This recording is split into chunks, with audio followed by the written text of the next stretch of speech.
Les sanctions. Dans le cadre du harcèlement moral, nous sommes sur 2 ans d'emprisonnement avec des amendes de 30 000 €.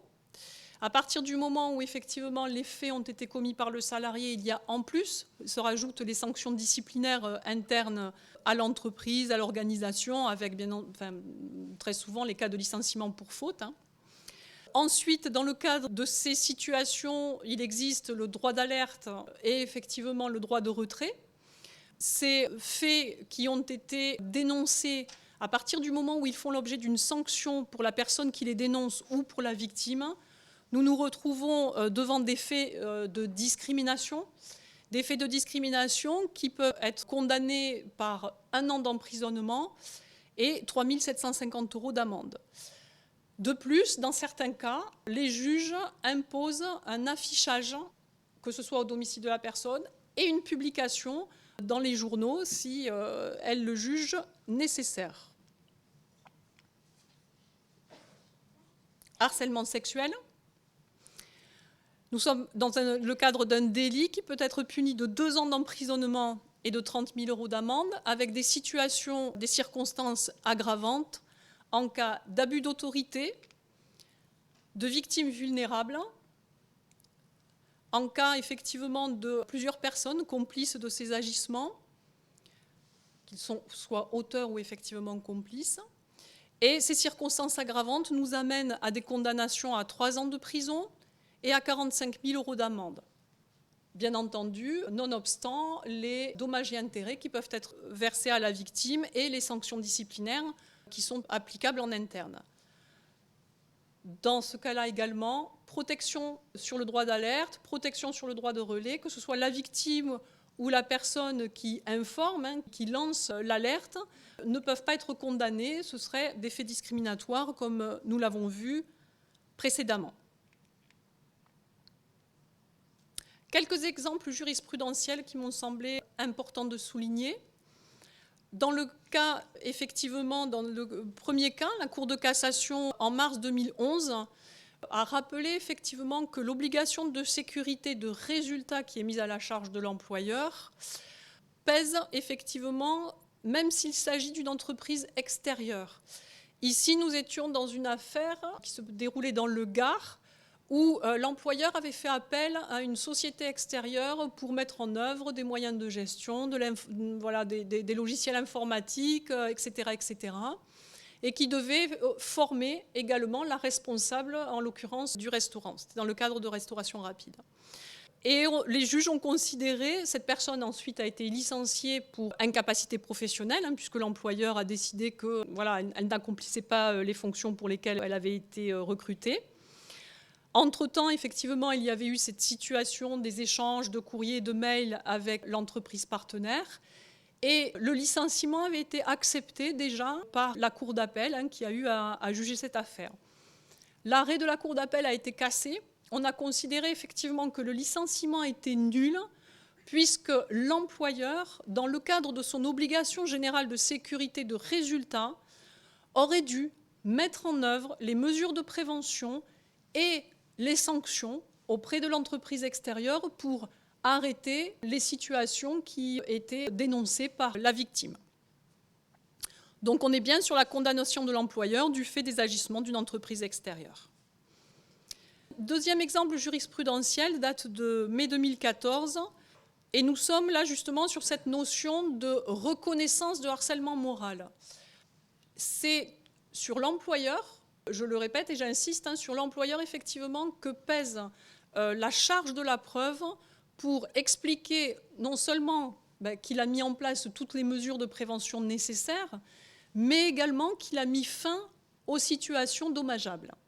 Et non pas à la salariée. Ici, une cour d'appel avait effectivement rejeté la demande de la salariée en disant qu'elle ne faisait pas le lien, qu'elle n'apportait pas la preuve du lien entre son état de santé et la dégradation des conditions de travail. L'arrêt a été cassé et on a expliqué effectivement que ce n'était pas à la salariée de prouver qu'il y avait ce lien de causalité, que ce n'était pas suffisant et qu'effectivement la dégradation des conditions de travail se suffisait à elle seule pour définir effectivement le cas de harcèlement. et à tout le moins que ce n'était pas à la salariée d'apporter la preuve, mais à l'employeur de le faire.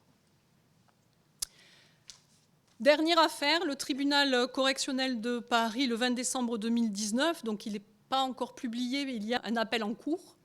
Le tribunal correctionnel de Paris a pour la première fois fait entrer dans la jurisprudence cette notion de harcèlement institutionnalisé, de harcèlement systémique, à l'issue duquel jugement, effectivement, l'entreprise, mais également les dirigeants de l'époque, ont été condamnés. Donc, je suppose que vous connaissez l'affaire France Télécom, voilà, avec les situations depuis plusieurs années, ça, premier jugement en 2009, donc avec les situations qui ont perduré de pression sur les salariés, d'agissements limite discriminants et discriminants de la part des responsables de service, en fait, de toute la hiérarchie. Pour au final, effectivement, le tribunal correctionnel nous dit que ces agissements ne sont pas, on va dire, des agissements isolés de quelques cadres supérieurs ou des agissements isolés de quelques collaborateurs de l'entreprise, mais que c'est bien dans son ensemble l'entreprise, l'institution, peu importe, l'organisation, qui a mis en place des conditions de travail, qui a mis en place des moyens de production, voire des situations relationnelles qui ont conduit effectivement à se suicider dans certains cas. Donc l'appel est en cours, nous verrons par la suite si effectivement cette notion de harcèlement moral institutionnalisé, systémique est reprise ou pas. Mais déjà, on est vraiment au niveau des juges, on est vraiment dans un état d'esprit où on reconnaît aujourd'hui qu'une entreprise, qu'une structure peut mettre en œuvre effectivement des conditions de travail dégradantes, humiliantes, et qu'elle-même effectivement produit des situations à risque.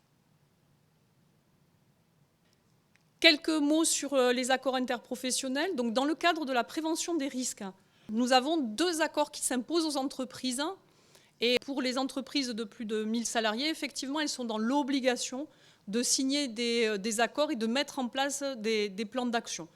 C'est fortement conseillé, effectivement, pour les entreprises, pour les autres structures. D'abord, sur le stress au travail, il a été effectivement défini, développé dans le cadre de l'accord national interprofessionnel de juillet 2008. Il est intéressant, effectivement, parce qu'il propose des indicateurs. Il illustre par quelques facteurs de stress à prendre en compte dans l'organisation. Et tout ce qui est processus de travail, conditions et environnement du travail, la communication qui est organisée en interne, on le voyait précédemment dans le cadre de France Télécom. Donc l'idée, effectivement, c'est de prendre la situation et l'environnement de travail dans son ensemble. Ces accords s'imposent, y compris au personnel intérimaire, y compris aux stagiaires. Voilà, c'est toutes les personnes qui sont amenées à travailler au sein de l'organisation. En suivant, dans la même continuité, nous avons l'accord du 26 mars 2010 sur le harcèlement et la violence au travail.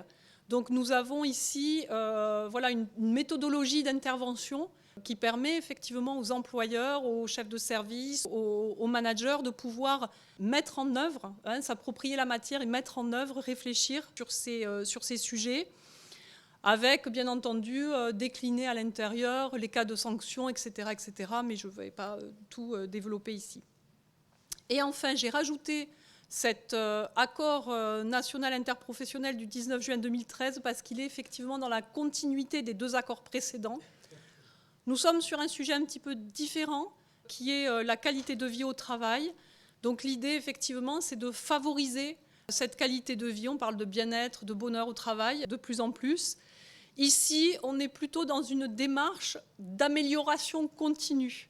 C'est-à-dire qu'il ne suffit pas, vous savez, par accord, par exemple, d'entreprise, de définir effectivement les conditions, de le mettre dans un coin, de le poser et de ne plus réfléchir ensuite sur ces sujets. L'idée est véritablement de pouvoir s'approprier la matière et de s'interroger. Ici, par exemple, on a différentes entreprises extérieures qui interviennent, différents labos, et c'est de se poser la question à un moment donné, comment se fait l'accueil, comment se fait effectivement le travail de ces personnes extérieures à l'instant T, en fonction de la durée, effectivement, en fonction des missions qui leur sont attribuées. Mais ici, on est vraiment sur un accord qui ne s'impose pas, on est plutôt sur des orientations pour favoriser l'égalité et l'équilibre vie privée, vie professionnelle. Enfin, dans le cadre de la fonction publique, nous avons particulièrement l'accord du 20 novembre 2009 relatif à la santé au travail qui rapproche effectivement les structures relevant du public des structures relevant du privé. Donc principalement, on est vraiment sur les mêmes régimes de protection aujourd'hui des travailleurs œuvrant dans le cadre de la fonction publique ou des travailleurs œuvrant dans le secteur privé. Et enfin, le protocole d'accord du 22 octobre 2013 relatif à la prévention des risques psychosociaux dans la fonction publique.